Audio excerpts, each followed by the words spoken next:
हमारे तरफ से सबको सलाम। हमारी ये गवाही है कि साल हो गया सी घुटने में बहुत ज़्यादा बाजू में दर्द थी, फिर इधर दर्द थी। तो जिस दिन उत्थे सियालकोट गए ना उधर दवा हो रही थी, तो दर्द सगों ज़्यादा हो रही थी। फिर ऐसे ऐसे दर्द इंज घुटने में इतनी को दर्द हुई है बहुत ज़्यादा। जदों तेल लगाया गया ना तो मसा इतना कुछ ज़्यादा सी, बहुत ज़्यादा। तो घुटने में एकदम आराम आ गया। उस दिन दी कोई दर्द नहीं ਇਹ ਗੋਡੇ ਦੀ ਪੀੜ ਕਿੰਨੀ ਦੇਰ ਤੋਂ ਸੀ?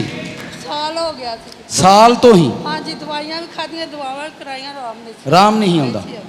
तो उस दिन दी मुकम्मल शफा है, कोई दर्द नहीं। तो कभी किसी दोतरे नूं आखना, कभी पोतरे नूं आखना, दोतरे नूं आखना मेरी लत्त पैर धरो, जरूर पैर धराना।